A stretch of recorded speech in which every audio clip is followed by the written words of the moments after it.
ជំរាបសួរលោកគ្រូហើយក៏សួស្តីអ្នកទាំងអស់គ្នាថ្ងៃនេះខ្ញុំមកធ្វើវីដេអូបង្ហាញអំពីរបៀប install Ubuntu Server នៅក្នុងកម្មវិធី Oracle VirtualBox អញ្ចឹងដើម្បី install Ubuntu Server នៅក្នុង VirtualBox តើបងយើងត្រូវមាន image របស់ Ubuntu Server មួយយើងចូលទៅ download វាមកយើង search ថា Ubuntu Server download ហើយយើងចូលទៅកាន់ website official របស់ ubuntu.com អញ្ចឹងយើងចូលមកកាន់ website លើគេហ្នឹងមកហើយយើងនឹងឃើញ version របស់ Ubuntu របស់យើងគឺ version 24.04.3 ហើយនេះជាកន្លែង download របស់វាអញ្ចឹងយើងចុចកន្លែង download ហ្នឹងមកដែលវាមានទំហំ 3G អញ្ចឹងពេលយើងចុច download ហើយវានឹងឲ្យយើងរងចាំ update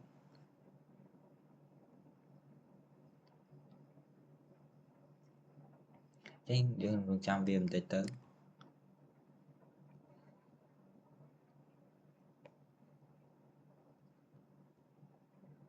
អញ្ចឹងនៅពេលដែលវា loading ពេញវាឲ្យយើងរើសថាយើងដាក់ Ubuntu server ហ្នឹងនៅក្នុងទីតាំងណានៃកុំព្យូទ័ររបស់យើងអញ្ចឹងដោយសារតែខ្ញុំមានវាម្ដងហើយខ្ញុំអត់ត្រូវការ download វាទៀតទេអញ្ចឹងខ្ញុំចុច cancel តែបើអ្នកទាំងអស់គ្នាអត់ទាន់មានទេអ្នកទាំងអស់គ្នាត្រូវ download វាសិនហើយមួយទៀតគឺយើងត្រូវការ Oracle VirtualBox ខ្ញុំ search មក Oracle VirtualBox ហើយនេះជា website របស់ VirtualBox virtualbox.org យើងចូលមកកាន់ website លើគេហ្នឹងមកហើយយើងចុចកន្លែង download នេះក៏បានខាងលើនេះក៏បានអញ្ចឹងពេលចូលមកដល់កន្លែងនេះវាមាន platform សម្រាប់ឲ្យយើង install VirtualBox ហ្នឹងបើសិនជាអ្នកទាំងអស់គ្នាប្រើ Mac OS chip Intel យើងអាចយកអាទី2នេះបានសម្រាប់ពួក Mac chip M1 M2 M6 យើងត្រូវការយក Apple Silicon តែសម្រាប់ខ្ញុំប្រើនៅលើ Windows ខ្ញុំ download លើ Windows នេះមកហើយ VirtualBox ហ្នឹងក៏ខ្ញុំមានហើយដែរអញ្ចឹងខ្ញុំអត់ត្រូវការ download វាម្ដងទៀតទេឥឡូវយើងចូលទៅដល់ការ install វាឥឡូវយើងចូលមកបើក file AE ដែលយើងបាន download មិញ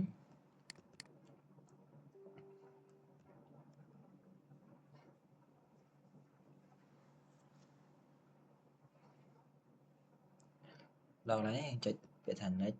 ហើយយើងយក accept agreement នេះមកហើយយើង next ទៀតកន្លែងនេះជាកន្លែងដែលយើងរើសទីតាំងដែលយើងត្រូវ install VirtualBox ហ្នឹងខ្ញុំយក default ទីតាំងវាខ្ញុំចុច next ទៀតកន្លែងខ្ញុំចុច yes ចុច yes ទៀតហើយកន្លែងនេះវាសួរយើងថាយើង add ទៅ start menu ហើយ create desktop shortcut អត់អញ្ចឹងយើងចុច next ទៀតមកហើយយើងចុច install វា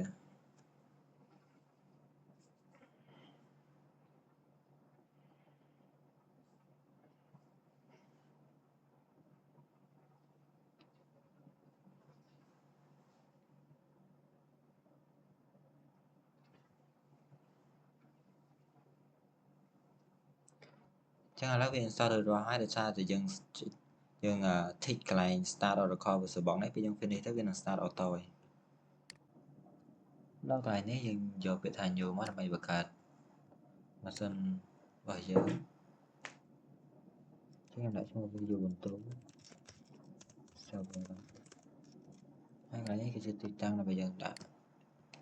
virtual machine របស់យើងចឹងខ្ញុំដាក់វានៅ drive D virtual machine ដោយសារខ្ញុំធ្លាប់មាន folder Ubuntu ចាស់ចឹងខ្ញុំសូមបង្កើត folder មួយទៀតហើយដាក់ Ubuntu ថ្មីខ្ញុំយក folder ហ្នឹងមកកន្លែងនេះគឺជាកន្លែងដែលយើងធ្វើ image របស់ Ubuntu របស់យើងដែលជា image ដែលយើង down ពីតាមវីដេអូមកអញ្ចឹងខ្ញុំយក version 22ដោយសារវីដេអូនេះបង្ហាញពីការ set up Ubuntu server version 22ខ្ញុំយក open តមកទៀតកន្លែងនេះយើងដក tick វាចេញមកនៅពេលដែលយើងដក tick វាចេញកន្លែងនេះវាឲ្យយើងដាក់ password អត់ឲ្យដាក់ username ដោយសារវាចាំឲ្យយើងដាក់នៅក្នុងការ install យើងដក tick កន្លែងហ្នឹងចេញព្រោះយើងត្រូវការ configure វាដោយខ្លួនឯងដល់កន្លែង hardware ខ្ញុំយក RAM ចំនួន xong giờ về 4G mà không phải bị slow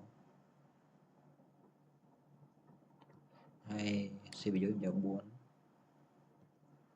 tâm thế đang thích lại AFI lại này cứ cái này dừng customize HD vào dừng em giờ về P2 là cùng một chi mà hãy đọc lại nâng hãy dừng check finish bây giờ check finish hãy dừng mà xong được vào dừng của bạn được coi check start lại này các bạn bây giờ mà sáng check start từ này nên check start về máu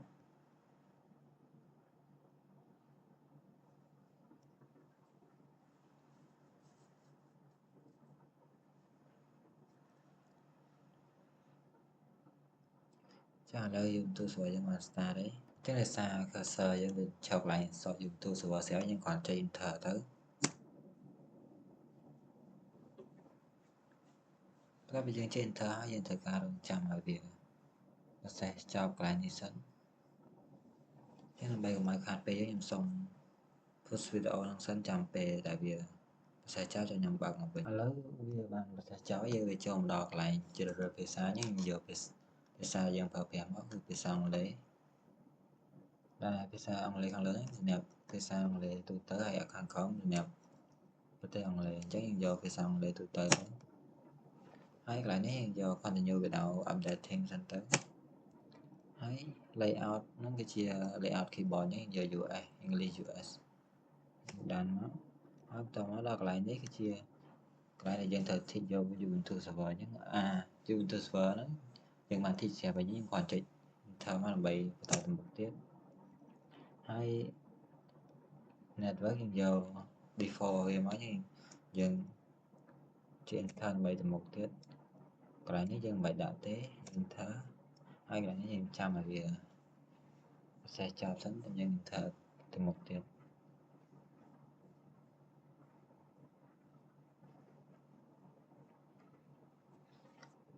chắc là lấy dân cho thờ đến máu mà đọc lại những dân thờ cùng cơ cơ sở dân được khổng ở đọc lại set up this as LVM group cái hiện thờ anh thị về chào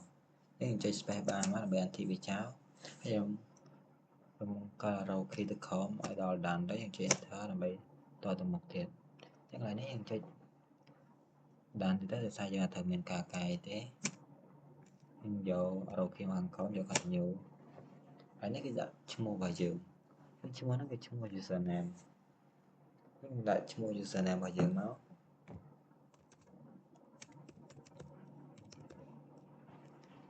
chung username nên tớ đồng ra đã sao tôi từng lấy gì chung vào server vào giường chung vào server đó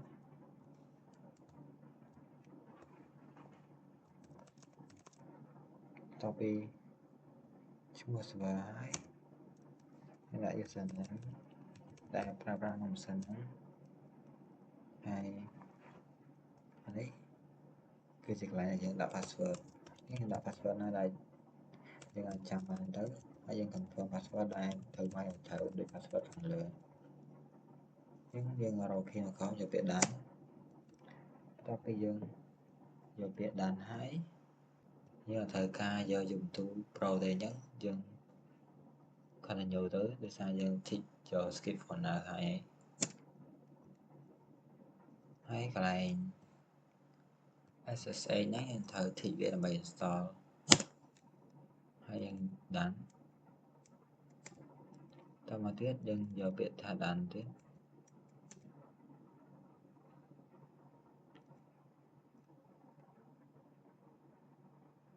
chẳng lại nếu hiện thời trong về là họ đầu về install chọc mà bây giờ về install chọc về là nói dân để bù trình chẳng lại nó nhầm xong post video đầu tiết là bài của mọi khát về chẳng lại về install chọc dân giờ rồi khi giờ để bù nào nó chẳng lại xin bây giờ bạn đi bù đấy nhưng chạm về một tới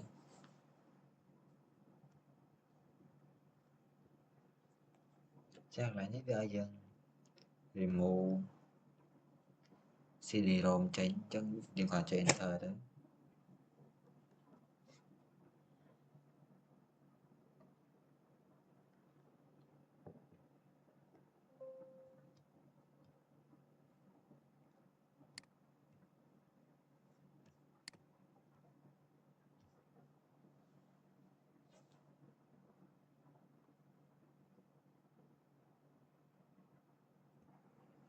Cho lấyយើងចូលមកដល់ម៉ាស៊ីនយូរទូ server របស់យើងយើងត្រូវ login vàoវាដោយ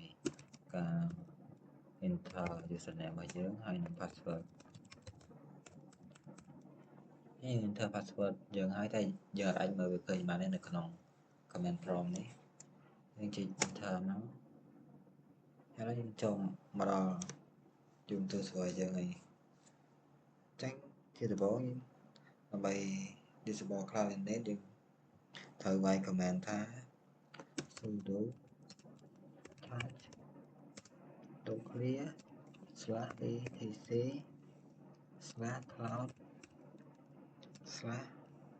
/cloud .init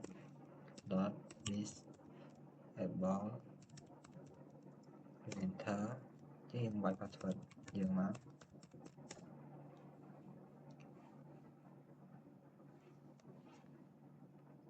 ជាស្រ័យដោយសារតែខ្ញុំវាយពាក្យ cloud ខាងមុខនេះខុសខ្ញុំថែម u មួយទៀតហើយចុច enter តទៅពីនឹងមកយើងត្រូវ run command មួយទៀតហើយ command នេះគឺថាទៅសេថា cat .clear /etc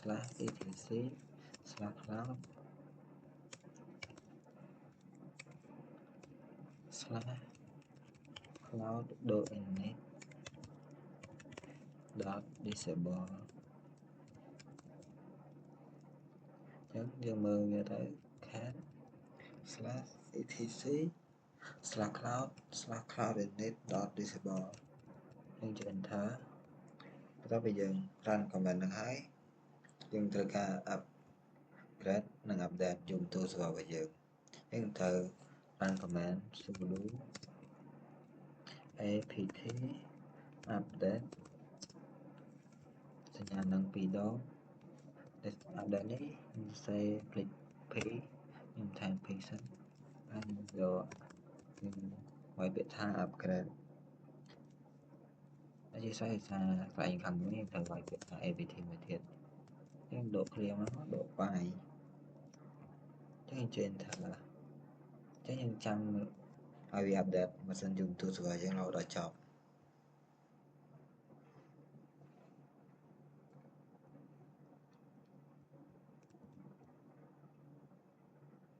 ខ្ញុំសារកន្លែងនេះវា error ខ្ញុំសូម upgrade ម្ដងទៀតចឹងយើងមាន sudo ហើយយើង apt upgrade ចេញថាមកចឹងហើយយើងយកវាយដើម្បី continue យើងចាំឲ្យវាដើរចប់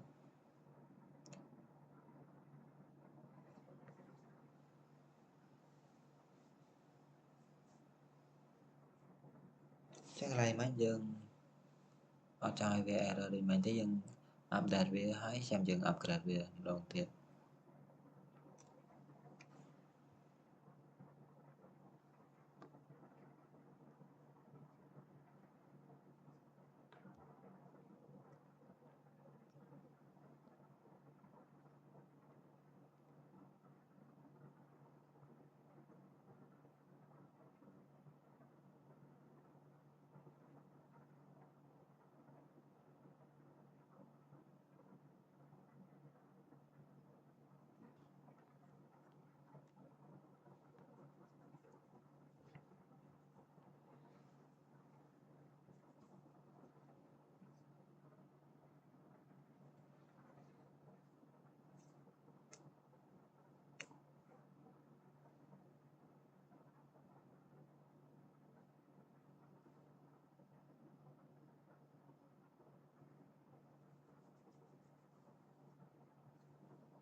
ចឹងឥឡូវ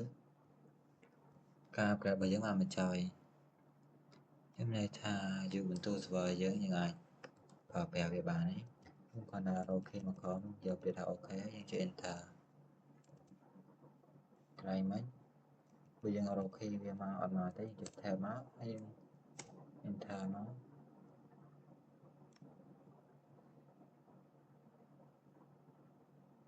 ចឹងយើងអាចចូលប្រើ Ubuntu server យើងបានជាការស្រេចវីដេអូរបស់ខ្ញុំមានតែប៉ុណ្្នឹងអរគុណសម្រាប់ការទស្សនារបស់លោកគ្រូនិងអ្នកទាំងអស់គ្នា សួស្តីអ្នកទាំងអស់គ្នាក្នុងវីដេអូនេះខ្ញុំនឹងបង្ហាញអំពីរបៀបដែលយើង install SSH ដើម្បី remote ពី Windows របស់យើងទៅកាន់ Ubuntu server យើងដំបូងយើងចូលមក virtual box យើងហើយចូល setting របស់ virtual machine យើងចូលទៅកាន់ network ហើយយើងកាន់ network adapter ពីណាទៅកាន់ bridge ហើយកន្លែងណានេះយើងត្រូវជ្រើសរើស network adapter driver ណាដែលយើងកំពុងប្រើប្រាស់ខ្ញុំប្រើ Wi-Fi ខ្ញុំយក Wi-Fi 6 driver ហ្នឹងហើយខ្ញុំជា OK មកតាមទៀតយើងបើកUbuntu server យើងមក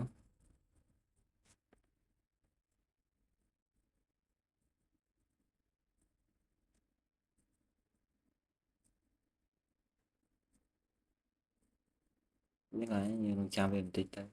ដើម្បីឲ្យ server របស់យើងវា boot up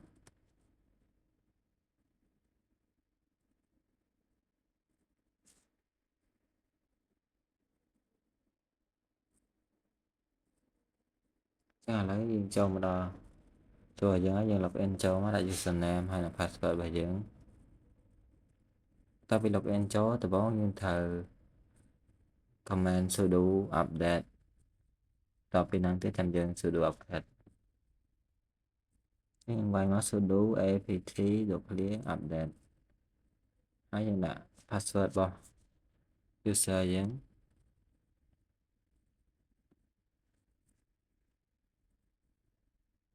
បន្ទាប់ពី update ចប់យើងត្រូវ upgrade វិញម្ដងយើងវាយ command sudo upgrade ម្ដង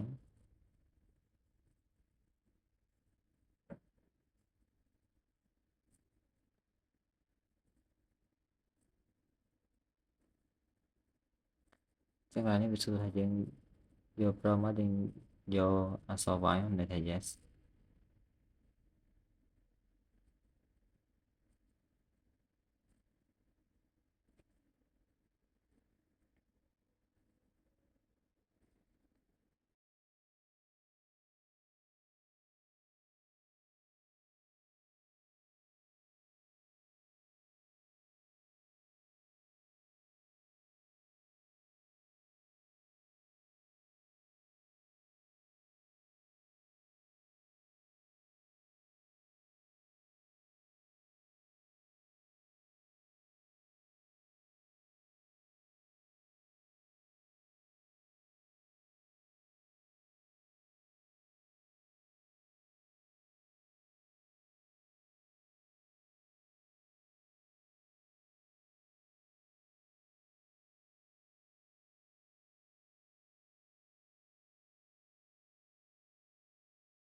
ចឹងដោយសារការ upgrade ហ្នឹងវាយូរពេកអញ្ចឹងខ្ញុំសូម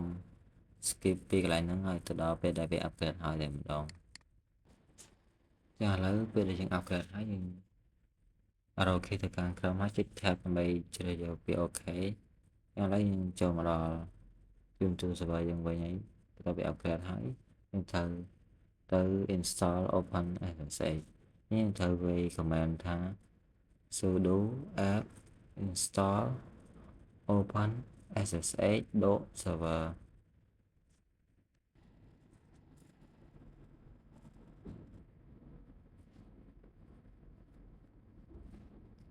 យើង check មើល command យើងថាវាបានត្រឹមត្រូវហើយយើងចុច enter ទៅ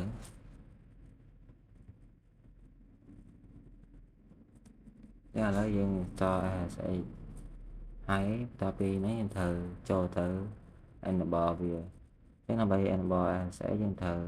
command ថា sudo system control .clear enable .clear .now ហើយ .clear SSH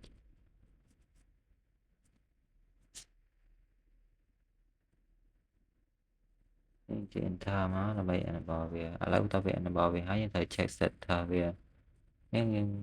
command ថា sudo system control status SSH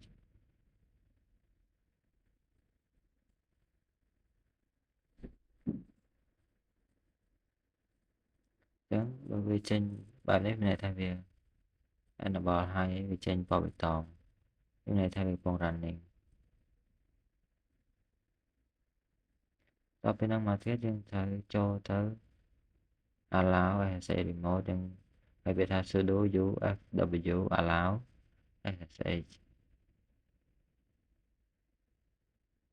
ធ្វើមក Lấy dân bạn allow với dân từ check IP nó bay check IP dân thử comment ha IPA cái viên đằng sau IP address bỏ dùng tôi vào giờ tránh cái lại này chia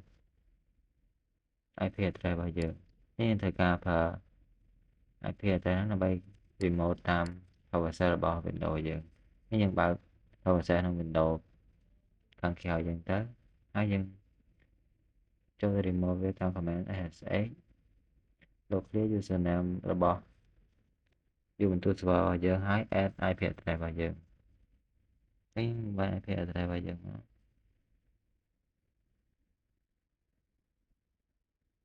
ហើយដល់ពេលនេះយើងជិះ enter ដល់ពេលដែលយើងជិះ enter វាសួរយើងថាយើងយកប្រងយើងបាយពាក្យថាចេះហើយវាឲ្យយើង wifi password របស់ Ubuntu server របស់យើងយើង wifi password ហើយឥឡូវយើង connect ចូលមកដល់ Ubuntu server របស់យើងតាម Windows ខាងក្រៅរបស់យើងដើម្បី check ថាវាប្រកបអត់យើង check HMI ដើម្បី check មើលថាអានេះជា user ដែលយើងកំពុងប្រើប្រាស់នៅក្នុង Ubuntu server ហើយយើង check pwd ដើម្បី check ថាយើងកំពុង working ក្នុង directory ណាឥឡូវយើង check ឃើញអញ្ចឹងហើយយើងចូលទៅមើលក្នុង Windows ហើយយើង check ឃើញដូចគ្នាអត់ទាំងបាយ HMI មកថា user ដូចគ្នាអត់ចាឥឡូវ user សុខបញ្ញាដូចគ្នាហើយ pwd នៅក្នុង directory home ហើយសុខបញ្ញាដូចគ្នាអញ្ចឹងការ remote ពី Windows របស់យើងទៅកាន់ Ubuntu server ចាប់ទៅតាមហ្នឹងខ្ញុំសូមអរគុណសម្រាប់ការទស្សនារបស់អ្នកទាំងអស់គ្នាជំរាបសួរអ្នកទាំងអស់គ្នាវិលត្រឡប់មកវិញនៅក្នុងវីដេអូថ្មីដែលវីដេអូនេះខ្ញុំនឹងបង្ហាញអំពី basic command ខ្លះៗនៅក្នុង Ubuntu server ដែលកាលពីវីដេអូមុនយើងបានបង្ហាញពីរបៀប install SSH ហើយនឹង remote ទៅកាន់ Ubuntu server យើងតាម PowerShell របស់ Windows អញ្ចឹងក្នុងវីដេអូនេះខ្ញុំបាន remote វារួចរាល់ហើយឥឡូវយើងចូលមកដល់ក្នុង Ubuntu server យើងតាម SSH ហើយអញ្ចឹងមុនដំបូងខ្ញុំសូម update package version ហើយយើងវាយ command ថា sudo apt update យើង enter យើងវាទាមទារ password យើងខ្ញុំសូមដាក់ password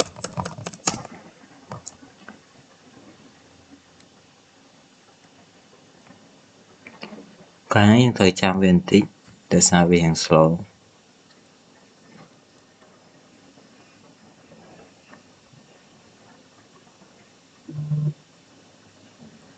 អូខេអញ្ចឹងវាបន្ទាប់ពី update វាហើយយើង upgrade វាម្ដង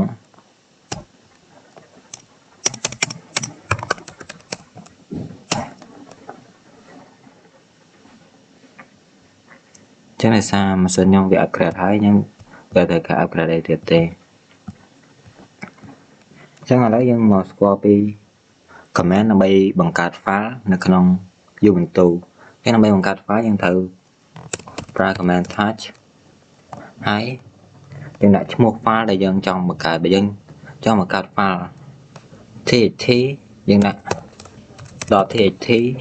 ហើយបើយើងចង់ដាក់ file ផ្សេងទៅជា file java ដាក់ .java អញ្ចឹងទៅអញ្ចឹងខ្ញុំបង្កើត file txt មួយឈ្មោះថា my file បន្ទាប់ពីហ្នឹងមកយើងចុច enter មកវានឹងបង្កើត file ហ្នឹងអញ្ចឹងដើម្បីចូលទៅមើលថា file ដែលយើងបង្កើតហ្នឹងវាមាននៅក្នុង Ubuntu យើងអត់យើងអាចវាយ command ថា ls ហ្នឹងន័យថា list ហើយ -l ហ្នឹងន័យថា long text អញ្ចឹងយើងមើលមកអញ្ចឹងនេះជា file ដែលយើងបានបង្កើតថ្មីមិញអញ្ចឹងបន្ទាប់ពីយើងយកពី command បង្កើត file ហើយខ្ញុំនឹងបង្ហាញពី command មួយទៀតដែលជា command សម្រាប់ display ជា console អញ្ចឹងយើងវាយ echo ហើយយើងដាក់ string ដែលយើងចង់បង្កើតហ្នឹងនៅក្នុង single quote ហើយអាចវាយអីក៏បានដែរខ្ញុំដាក់ hello Ubuntu ហើយយើង enter មកនឹងវានឹង display string យើងហ្នឹងជា console នៅក្នុង Ubuntu ហ្នឹងហើយអញ្ចឹងបន្ទាប់ពី command echo ហ្នឹងហើយយើងមកស្គាល់ពី command មួយទៀតគឺ command list long text ដែរប៉ុន្តែវាជា long text ដែលមនុស្សអាចយល់បានអញ្ចឹងវាយើងវាយថា ls -l ហើយ h មួយទៀតដើម្បី ហើយវាដូចជា long touch as human reader នេះ enter មកនេះវាខុសគ្នាពីអានេះត្រង់អានេះវាដាក់លេខ 4000 អញ្ចឹងហើយអានេះវាដាក់គិតជា K អញ្ចឹងមនុស្សយើងអាចងាយស្រួលយល់វាស្រួលអានជាងមុនបន្តមកទៀតយើងចូលមកដល់ command មួយទៀតគឺ command make directory អញ្ចឹងដើម្បីយើង make directory ឬក៏បង្កើត folder នៅក្នុង Ubuntu យើងត្រូវវាយ command ថា mkdir mkdir នោះន័យថា making directory អញ្ចឹងយើងដាក់ឈ្មោះ directory របស់យើងមក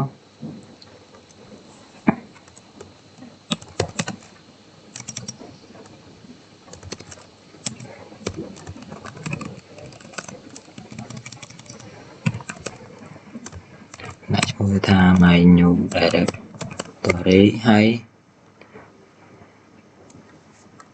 យើងដាក់ពាក្យថា folder ចឹងបន្ទាប់ពីយើងដាក់ឈ្មោះវាហើយយើង enter មកយើងចូលទៅឆែកវាតាមរយៈ command list របស់យើងមិញហ្នឹងអញ្ចឹងនៅកន្លែងនេះដើម្បីសម្គាល់ថាវាជា folder ឬក៏ជា file យើងអាចមើលខាងមុខនេះបានបើសិនជាខាងមុខនេះវាមានអក្សរ D ន័យថាវាជា directory វាជា folder អញ្ចឹងសញ្ញាដាស់នេះវាជា file អញ្ចឹងហើយនៅក្នុងវីដេអូនេះ command ដែលខ្ញុំបង្ហាញដល់អ្នកនរគ្នាមានតែប៉ុណ្ណឹងហើយនៅពេលរាល់ពេលដែលអ្នកទាំងអស់គ្នាជប់ប្រើ Ubuntu server របស់យើងកុំបិទវាឆៅតែម្ដងយើងត្រូវ command shut down វាដើម្បីកុំឲ្យ Ubuntu យើងវាឆាប់ខូចហើយដើម្បី shut down វាយើង command ថា sudo shut down now អញ្ចឹងយើង enter មកវានឹង shut down Ubuntu របស់យើងហើយឥឡូវយើងចូលមកដល់ PowerShell យើងធម្មតាអញ្ចឹងនៅក្នុងវីដេអូដែលបង្ហាញពី command basic command របស់ Ubuntu ហ្នឹង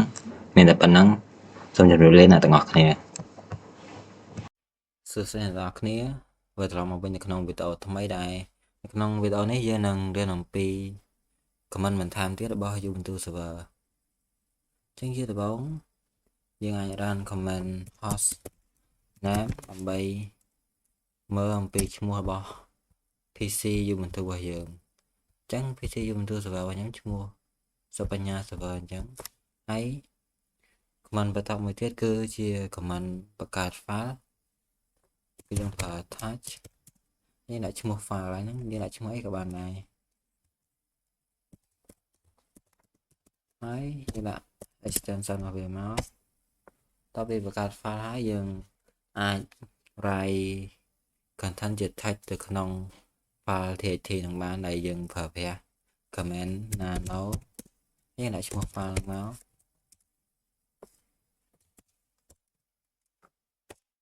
ពេល enter មកយើងចូលមកដល់ content នៅក្នុង file ហ្នឹងហើយអញ្ចឹងយើងអាច save ក្នុងហ្នឹងក៏បានដែរ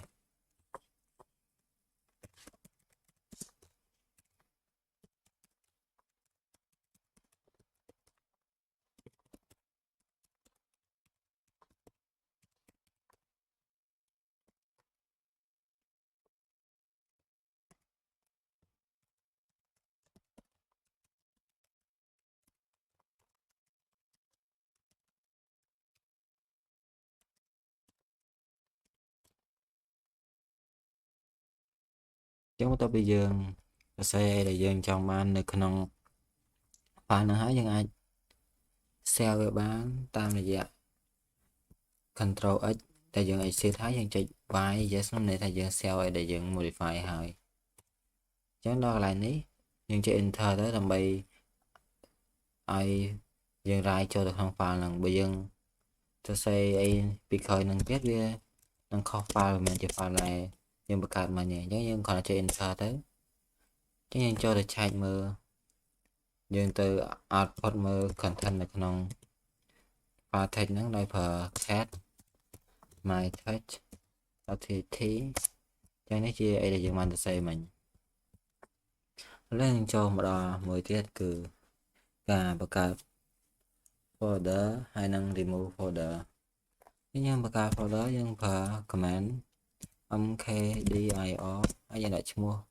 folder របស់យើងខ្ញុំដាក់ folder មួយឈ្មោះថា sv 2.6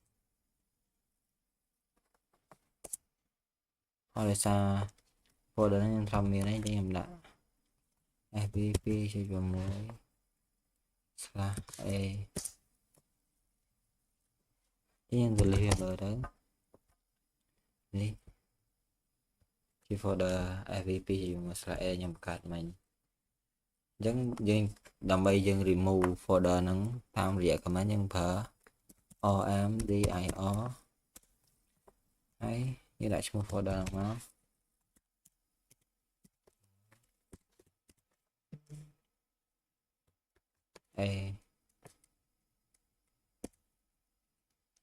ដោយសារខ្ញុំសេអក្សរ V នេះតូចនៅវាស្គាល់ទេនេះយើងបាន remove វាហើយអញ្ចឹងយើងទៅ check មើលនេះគឺវាបាត់ folder fvp.a ហ្នឹងឯងហើយមួយទៀតនៅពេលដែល folder យើងមាន content នៅក្នុងហ្នឹងយើងអាចលុបវាដោយប្រើ command rmdir ហ្នឹងបានទេអញ្ចឹងយើងសាកបង្កើត folder ថ្មីមួយទៀត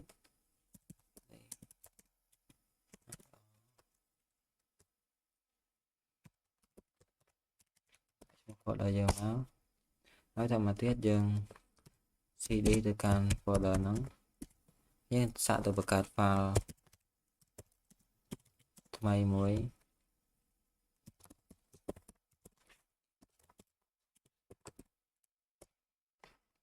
យើងលេខទៅមើលទៅយើងមាន file នៅក្នុង text ហ្នឹងយើងចេញទៅក្រៅវិញចេញឲ្យប្រើ cd ចុចមែនចេញមក folder ទៅក្រៅដែរបើយើងចង់ឲ្យចេញឲ្យអស់មកយើងប្រើទៅ cd ទេចាឥឡូវយើងសាកទៅ remove folder ហ្នឹងដោយប្រើ rmdir ចឹងយើងអាច remove បានដោយសារវាមាន content នៅក្នុងហ្នឹងតែបើសិនជាយើងចង់ remove folder ទាំងដែលវាមានរបស់នៅក្នុងហ្នឹងយើងត្រូវប្រើ command rm .o ហ្នឹងមានន័យថាទោះវាមានអីនៅក្នុងហ្នឹងគឺវាលុបទាំងអស់អត់ត្រូវការសួរអីទាំងអស់ហើយយើងដាក់ v មួយទៀតមកដើម្បីឲ្យឃើញថា status ថាយើងបានលុបវាឬក៏អត់ដាក់ឈ្មោះ new folder មកអញ្ចឹងនេះ folder new folder ហើយនឹង file ហ្នឹងវាត្រូវបានលុបហើយខ្ញុំ clear screen មួយមកឥឡូវយើងចូលមកដល់ command សម្រាប់ check មើល hardware monitor ម្ដងទីមួយយើងអាច check តាម top ដែលវា built in នៅក្នុង Linux ស្រាប់អញ្ចឹងក្នុងនេះយើងអាចមើលឃើញមាន PID ជាភាសា ID ដែលកម្មវិធីដែល application របស់យើងពង run ហើយយើងចេញវិញយើង control C មកហើយមួយទៀតដែលវាមាន interface ស្អាតជាងហ្នឹងគឺ HTOP ក្នុង HTOP ហ្នឹងយើងត្រូវ install យើងប្រើ sudo apt install HTOP ហើយដាក់ password មកតែដោយសារខ្ញុំធ្លាប់មានវាអត់មាន version ថ្មីទៅ upgrade ទៀតទេយើងប្រើដើម្បីប្រើ HTOP មកយើងវាយ command ថា HTOP អញ្ចឹងវាមាន color មានអាច search អាច filter បានយើងអាច sort វាបានអត់ដូច top ទៅទេហើយយើងអាចចុចនៅលើinterface ហ្នឹងបានដោយផ្ទាល់ហ្មងអញ្ចឹងយើងចង់ quit យើងអាចចុច F10 នៅលើ keyboard យើងឬក៏ចុចនៅលើនេះក៏បានដែរយើងចេញពីហ្នឹងមកហើយយើងមកស្គាល់ command មួយទៀតគឺ command ដើម្បី check disk ថានៅក្នុងម៉ាស៊ីនយើងហ្នឹងមាន hard disk ចំនួនប្រមាណ space វាប្រមាណយើងប្រើ command df ហើយ -h ដើម្បីឲ្យយើងងាយស្រួលមើលដោយសារ -h ហ្នឹងវាមានន័យថា human reader ដែរសម្រាប់ឲ្យមនុស្សងាយស្រួលយល់យើងបើកមកយើងឃើញចំនួន hard disk របស់យើងមកចំនួន hard disk របស់យើងរបស់ខ្ញុំមាន 502G ហើយប្រើអស់ 8G Chà lấy dân cho một đò comment mới tiết cứ comment map check mở ra mở dưỡng này comment nó cứ free cái bây giờ hoài sao free tế về tranh chấm nôn và về tranh chấm nôn chia nạt 7 nhưng mà dân chẳng ai nghi xuống mẹ mình mới dân phở đặt age trả lấy dân mò mở kênh rằng bao nhóm mình bay trên bảy chi sẽ rộp từng ngõ hai dân phong phở đã thầm bị hơi đậm mùi thế trả lấy dân chọc bị comment ấy cho tơ comment mới tiết cứ ở list block nó cứ việc chai chùm luôn đi được nè còn là khang lớn ấy bia ở chai từng ở thì tại bạn ấy ai tầm miên được trong công tờ nó bia trên mà từng ở chẳng đấy miền ai tại việc bẹ qua những người công tờ giống như trên mà từng ở chẳng cho một comment mới tới cứ comment kia nó cứ chia comment xem nào kia tha đại mình này tha en tha na đại công bông tài đàn chẳng làm bài en tha cứ dân thời ca PID và việc sai đi nhưng nhầm xong và cả để xa không dùng tư sở chứ là mình ở đây học thời đàn cầm thì nhầm xong pin tơ vừa có làm bài về trên gì và sai chẳng nhầm châu mà khăn theo một tiết làm bài học về mới học và sai nó mình lại đi lại mà nếu như filter đấy mấy nhưng pin như ngoài việc là pin máu chẳng đấy comment pin từ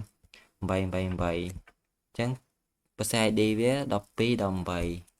cái tranh bị năng máu nhưng phải comment là bây giờ khi là lấy việc bông ràn là hồi chừng chứ nhưng khi đó độ bốn nó cứ mê tha thời tại kia là lấy nó mà thời ca sùa tha dương vô prong được gọi thì nhưng đặt độ 4 nó hái còn là đặt phải đi với cứ việc khi tha năng mà chứ nhưng cho mà mơ anh em máu để nhớ việc stop à bật xe phiền từ 7 đô này cho nên cái video nó cứ ca pra comment lên nơi thay và dán cứ miền đại bản năng chẳng xong ở cô này tặng ngọcสำหรับการ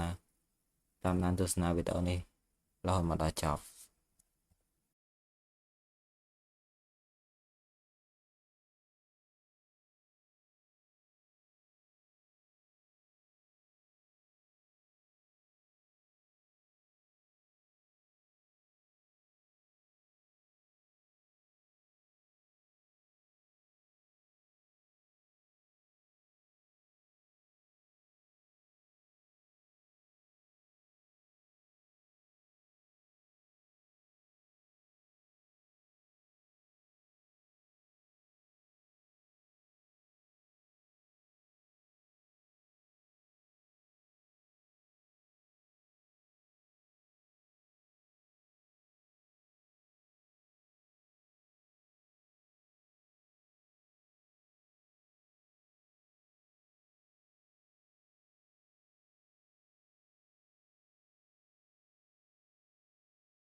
ជំរាបសួរអ្នកទាំងអស់គ្នាវិលត្រឡប់មកវិញនៅក្នុងវីដេអូថ្មីដែរនៅក្នុងវីដេអូនេះខ្ញុំនឹងបង្ហាញអំពី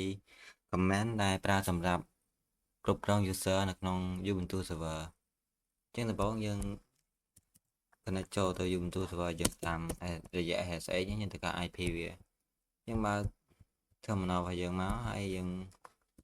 SSH ចូលទៅ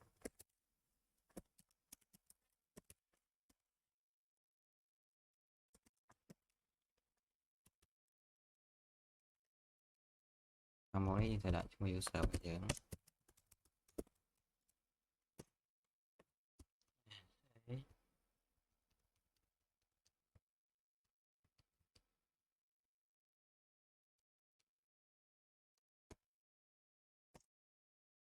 ជាងដាក់ password របស់យើងមកចាឥឡូវខ្ញុំសូមចុច Ctrl Alt មកដើម្បី clear ឥឡូវយើង check មើលថាយើងកំពុងប្រើ user អីយើងវាយថា who am I ឥឡូវយើងកំពុងប្រើ user សុបញ្ញានៅក្នុង Ubuntu server ទី1 comment របស់យើងគឺដើម្បីបង្កើត user អញ្ចឹងដើម្បីបង្កើត user នៅក្នុង Ubuntu server យើងត្រូវប្រើ command sudo user add អញ្ចឹងយើងប្រើ command ប៉ុណ្ណេះហើយនេះគឺយើងដាក់ឈ្មោះ user របស់យើងបើយើងប្រើ command ត្រឹមតែ user add ហ្នឹងយើងអាចបង្កើតបាន user មួយដែលវាអត់មាន home directory និង password ទេយើងចេញធម្មតានេះយើងវាទាមទារ password របស់ admin របស់យើងចាឥឡូវខ្ញុំបង្កើត user ហើយយើងអាចចូលទៅមើលថា user យើងហ្នឹងមានឬក៏អត់យើងត្រូវតែ add file password នៅក្នុង etc p awd ចឹងយើងលីសវាមកនេះគឺជាឈ្មោះ user ctech ដែលខ្ញុំបានបង្កើតមិញចឹងរាល់កូដ1000ចាប់ពី1000ឡើងទៅមានន័យថាគឺវាមិនបង្កើតដោយ system នេះជាអ្វីដែលយើងអ្នកបង្កើតយើងបន្ទាប់ពី list ឃើញ user ហ្នឹងហើយបើសិនជាយើងចង់ delete user យើងត្រូវប្រើ command sudo user del ហើយដាក់ឈ្មោះ user របស់យើងមក ctech ឥឡូវខ្ញុំបានលុប user ហ្នឹងហើយខ្ញុំសុំ clear បន្តិចយើងចុច Ctrl L ហើយយើង cat file ពី password យើងទៀតមក etc pa swd ឥឡូវ user ទី1001មិញគឺត្រូវបានលុបបាត់ហើយអញ្ចឹងបន្ទាប់ពីហ្នឹងទៀតយើងអាចបង្កើត home directory របស់វាបានដោយយើងប្រើ option .m ខ្ញុំសូមបង្កើត user នោះទៀតដែលវាមាន home directory យើងប្រើ sudo user add តែយើងមាន .m ហើយយើងដាក់ឈ្មោះ user មក ctech យើងបន្ទាប់ពីបង្កើតមកហើយយើងទៅ cat វាមើលមកទៀតទៅនេះ user ctech ហើយយើង list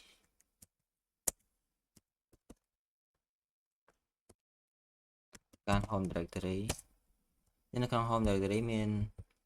folder ឈ្មោះ ctech ដែលជា user directory របស់ ctech ខ្ញុំអាចចូលទៅក្នុងហ្នឹងមកដោយប្រើ cd home ctech ចឹងដោយសារយើងអត់ប្រើ user ហ្នឹងទេយើងអាចចូលទៅកាន់ home directory ctech ហ្នឹងបានដែរ home directory ctech ហ្នឹងយើងប្រើសម្រាប់ user ctech តមកទៀតយើងបើសិនជាយើងចង់លុប user ដែលមាន home directory យើងត្រូវលុប user ហើយចាំលុប home directory តាមក្រោយខ្ញុំប្រើ user sudo user del ដែរនេះយើងទៅ cat វាមើលម្ដងទៀតយើងបាត់ user មិញបាត់អីហើយយើង remove directory command sudo remove ដក ovf ន័យថាទោះនៅក្នុងហ្នឹងមានអីក៏យើងត្រូវតែលុប folder ហ្នឹងដែរនៅក្នុង home ctech យ៉ាងឡើយបន្ទាប់ពីយើងបង្កើត user ដែលមាន home directory auto ហើយយើងអាចបង្កើត user ដែលមាន shell script នៅក្នុងហ្នឹងមួយទៀតដោយប្រើ command ឥឡូវខ្ញុំសុំគ្រាមួយសិន command sudo user add ដែរហើយយើងដាក់ដក m ហើយថែមដក s ដក clear bash ដក clear bin /bash ហើយយើងដាក់ឈ្មោះ user តែងដែរគេ enter មកយើងអាចចូលទៅ check វាម្ដងទៀត cat passwd ហើយយើងត្រូវការដាក់ etc សិនដោយសារយើងនៅក្នុង directory ហ្នឹងទេ etc តែខ្ញុំសេចចឹងនេះយើងឃើញ user ctech របស់យើងមិញហើយចាឥឡូវយើងបង្កើត user ដែលវាមាន shell script មាន home directory ហើយយើងមានវិធីសាស្ត្រមួយទៀតដែលលឿនជាងនឹងទៀតតែឥឡូវខ្ញុំសូមលុប user ហ្នឹងសិន sudo user ដែលឈ្មោះ user របស់យើង ctech ឥឡូវយើងលុប user ហើយយើងត្រូវ remove directory របស់វាដែរ sudo rm ovf home ctech home ctech ឥឡូវនេះ directory របស់យើងឈ្មោះ ctech ហ្នឹងត្រូវបានលុបបាត់ហើយឥឡូវយើងចូលមកដល់ command ដែលវាលឿនព្រោះយើងត្រូវការ run command តែម្ដងទេយើងអាចបង្កើតបានមានទាំង home directory មានទាំង user password និងព័ត៌មានរបស់ user មួយចំនួនទៀតយើងវាយ command ថា sudo add user មិញយើងប្រើ command user add ឥឡូវយើងប្រើ command add user ហើយយើងដាក់ឈ្មោះ user របស់យើងមកតិចតិចបន្តមកទៀតវាឲ្យយើងបំពេញ password របស់ user តិចតិចហ្នឹងដាក់1 2 3 ចានេះជា full name របស់ user របស់យើង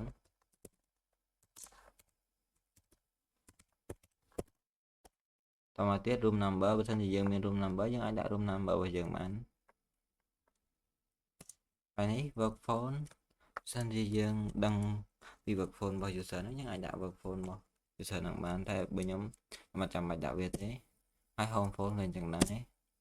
other នេះព័ត៌មានផ្សេងទៀតអញ្ចឹងបន្ទាប់ពីហ្នឹងវាសួរថា information ដែលយើងបានបំពេញហ្នឹងវាត្រឹមត្រូវដែរអត់បើសិនជាត្រឹមត្រូវហើយយើងចុច y ហើយ enter ទៅបន្ទាប់ពីហ្នឹងមកខ្ញុំសូមចូលទៅឆែក user ហ្នឹង sudo